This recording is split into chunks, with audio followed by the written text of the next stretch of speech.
অত্যন্ত খুশির খবর অনগোয়িং যে কোনো নিয়োগ প্রক্রিয়ার জন্য। তো চলুন পুরো বিষয়টা আলোচনা করা যাক আজকের এই ছোট্ট ভিডিওতে। পশ্চিমবঙ্গে পালাবদল ঘটেছে। ক্ষমতায় ছিল টিএমসি, সেখানে এলো বিজেপি। স্বাভাবিকভাবেই সরকার পরিবর্তনকে কেন্দ্র করে প্রতিটি চাকরি প্রার্থী যারা বিভিন্ন নিয়োগ প্রক্রিয়ায় অংশগ্রহণ করেছেন, যেমন প্রাথমিক শিক্ষক নিয়োগের ক্ষেত্রেই বলি, ইন্টারভিউ প্রক্রিয়া সেটা কিন্তু প্রায় 40% কমপ্লিট, বাকি রয়েছে প্রায় 60%। আপার প্রাইমারি নিয়োগ সেখানেও কিন্তু পুরোপুরি কমপ্লিট করা হয়নি। নবম দশম সেটাও কমপ্লিট করা হয়নি। SSC group D group C সেটাও কমপ্লিট করা হয়নি। রেজাল্ট আসতে এখনও বাকি রয়েছে। প্রথম যে পরীক্ষা সেই পরীক্ষা কে কে ইন্টারভিউতে ডাক পাবে সেটাও এখনও পর্যন্ত নিশ্চিত নয়। তো এরকম পরিস্থিতিতে স্বাভাবিকভাবেই দুশ্চিন্তা হওয়ারই কথা যে সরকার তো পরিবর্তন হয়ে গেল, তাহলে এই যে অনগোয়িং নিয়োগ প্রক্রিয়াগুলো সেগুলো তাহলে কি বাতিল হয়ে যাবে? তাহলে কি প্রাইমারিতে যারা আবেদন করেছেন তাদেরকে আবার নতুন করে ইন্টারভিউর জন্য আবেদন করতে হবে, নতুন করে ইন্টারভিউ দিতে হবে? আর নতুন করেই যদি পুরো বিষয়টা হয় তাহলে বিভিন্ন রাজ্যে আমরা যেমন দেখছি সিটেটের ব্যবস্থা, বিশেষ করে বিজেপি শাসিত রাজ্যগুলোতে, তাহলে পশ্চিমবঙ্গের ক্ষেত্রেও আবার নতুন করে সিটেট দিতে হবে না তো? এমন হবে না তো যে এনআইওএস ডিএলএড ক্যান্ডিডেট তাদেরকে পুরোপুরি ভ্যালিড করে দেওয়া? কিংবা এমন তো হবে না যে 23-25 ডিএলএড ব্যাচের ক্যান্ডিডেট যাদের কিনা চলতি নিয়োগ প্রক্রিয়ায় অংশগ্রহণ করার সুযোগ দেয়া হয়নি তাদেরকে আবার নতুন করে সুযোগ দেয়া হলো? তাহলে তো প্রচুর ক্যান্ডিডেট বেড়ে যাবে। আরও সমস্যা রয়েছে, যেমন 2014 টেট, সেখানে ছয়খানা নম্বরের ব্যাপার। প্রত্যেকটা ক্যান্ডিডেট সেই নম্বর পেতে চলেছেন এবং তার ফলে পাশ করতে চলেছেন আরও বহু সংখ্যক ক্যান্ডিডেট। এমন হবে না তো যে আমাদের এই নিয়োগ প্রক্রিয়াতেই তাদেরকেও সুযোগ দেওয়া হলো? তাহলে তো চাকরিটা পাওয়াই সমস্যাজনক হয়ে যাবে। এমনিতেই মাত্র 13,421 ভ্যাকেন্সি, যেখানে ভ্যালিড ক্যান্ডিডেট থাকতে চলেছে ন্যূনতম প্রায় 26 থেকে 28,000। তো এই যে দুশ্চিন্তাগুলো অবশ্যই কিন্তু কাজ করছে প্রতিটি আবেদনকারীর মধ্যে। তাছাড়া এসএসসি গ্রুপ সি গ্রুপ ডির প্রসঙ্গ যদি বলি, সেখানেও দুশ্চিন্তা রয়েছে যে আমরা এত ভালো পরীক্ষাটা দিলাম, নিশ্চিতভাবে আমি ইন্টারভিউতে ডাক পেতে চলেছি এবং ইন্টারভিউতে ডাক পেলে চাকরিটা পাওয়ার সম্ভাবনাও রয়েছে প্রবল। যদি আবার নতুন করে সব কিছু করতে হয়, অর্থাৎ নতুন করে আবেদন করতে হয়, নতুন করে পরীক্ষা দিতে হয়, সেখানে প্রস্তুতির একটা ব্যাপার রয়েছে। আর শুধু প্রস্তুতি নেওয়া মানেই তো যে নিশ্চিতভাবে পরীক্ষাটা খুব ভালো হবে তেমনটা নয়। অনেক সময় দেখা যায় খুব প্রস্তুতি নেয়ার পরেও কিন্তু পরীক্ষাটা কোনো কারণে খারাপ হয়ে যেতে পারে। যেমন ওএমআর শিট যে আমাদের পূরণ করতে হয়, সেখানেই দেখা গেল খুব সুন্দরভাবে ওএমআর শিট ফিল আপ করতে গিয়ে হট করে কোনো কারণবশত বেঞ্চটা একটু নড়াচড়া হয়ে গেল সামনের জন বা পেছনের জনের কারণে, এবং হয়ে গেল ওখানেই সমস্ত কিছু স্বপ্ন শেষ।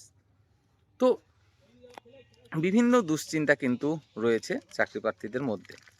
তাছাড়া যদি আমরা বলি নবম দশম বা আপার প্রাইমারি, এমনিতেই তো বছরের পর বছর নতুন কোনো নিয়োগ প্রক্রিয়া নেই। যে নবম দশমের নিয়োগটা চলছে সেটাও শুধুমাত্র কোর্ট কেসের ফলে 26,000 চাকরি বাতিল হয়েছে, সেই কারণে নতুন নিয়োগ নয়। ভ্যাকেন্সি নেই, ক্যান্ডিডেট প্রচুর সংখ্যক। ফ্রেশার ক্যান্ডিডেট যারা, তাদের তো এমনিই চাকরি পাওয়াটা মুশকিল, কারণ যারা চাকরি হারিয়েছিলেন তাদের জন্য অতিরিক্ত নম্বর কিন্তু বরাদ্দ রাখা হয়েছে, তাও আবার 1-2 নয়, 10-10খানা নম্বর। অনেক ফ্রেশার ক্যান্ডিডেট রয়েছে যারা 60-এর মধ্যে 60 পেয়েও কিন্তু ইন্টারভিউতে ডাক পাননি। তো তারপরেও এত লড়াইয়ের পরে যে গুটি কয়েক ফ্রেশার ক্যান্ডিডেট চান্স পাচ্ছেন, তাদের তো মাথায় হাত যে যদি আবার নতুন করে করতে হয় তাহলে কি হবে। আর যারা চাকরি হারিয়েছিলেন তাদের ক্ষেত্রে তো আর কি বলবো, অনেকেরই লোন নেওয়া পর্যন্ত রয়েছে, ইএমআই সেটা পর্যন্ত দেওয়া সম্ভব হবে না যদি এই চাকরিটা ফিরে না পান। তিনি আবারও প্রচুর পরিশ্রমের মাধ্যমে এই প্রস্তুতি নিয়েছেন, চাকরির জন্য পরীক্ষা দিয়েছেন এবং ইন্টারভিউতে ডাক পেয়েছেন, ইন্টারভিউ দিয়েছেন, সমস্ত কিছু ভালো করেছেন। এখন নিয়োগ পাওয়াটা শুধুমাত্র বাকি।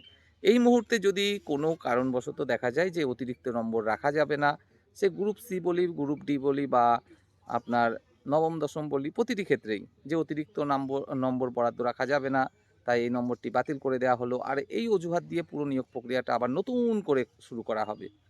তো এরকমটা হলে স্বাভাবিকভাবেই কিন্তু মাথায় হাত প্রতিটি চাকরি প্রার্থীর জন্য, বিশেষ করে যারা এগিয়ে রয়েছেন, যাদের সম্ভাবনা রয়েছে এই চাকরিগুলো পাওয়ার ক্ষেত্রে।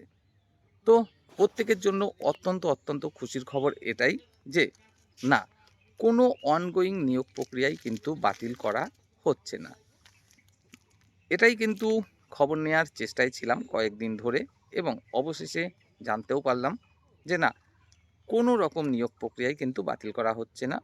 বিশেষ করে প্রাথমিকে যারা ইন্টারভিউ দিয়েছেন তাদের ক্ষেত্রে আমি একদম নির্দিষ্টভাবে বলতে পারি যে না, খুব ভালোভাবেই কিন্তু খবরটা নিয়েছি। নিশ্চিত থাকতে পারেন আপনারা যে নিয়োগ প্রক্রিয়া বাতিল হচ্ছে না।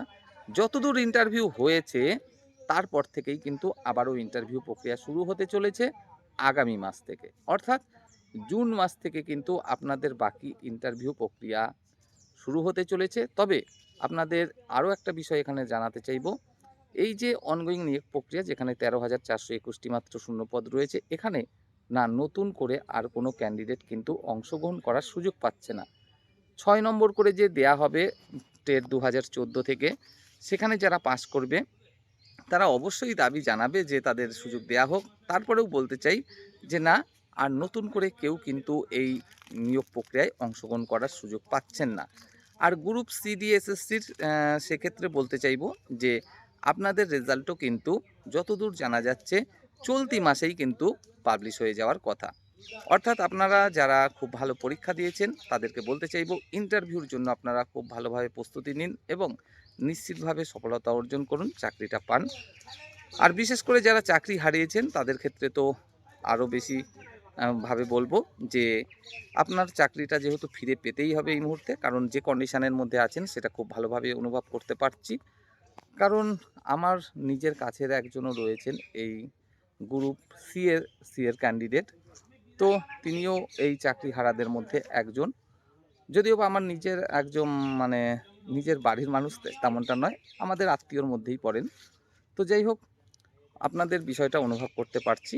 তো নবম, দশম তাদের নিয়োগটা কিন্তু খুব দ্রুততার সাথে কমপ্লিট হতে চলেছে। আপার প্রাইমারিও কমপ্লিট হতে চলেছে খুব তাড়াতাড়ি, এবং গ্রুপ সিডি আপনাদের রেজাল্ট পাবলিশ হতে চলেছে এই মাসেই, এবং আশা করা যাচ্ছে জুন মাস থেকেই কিন্তু ইন্টারভিউ আপনাদের শুরু হতে চলেছে। তো এটুকুই আজকের জন্য গুরুত্বপূর্ণ আপডেট, যেটা জানতে পারলাম সেটা উপস্থাপন করলাম। ভিডিওটি অবশ্যই শেয়ার করবেন।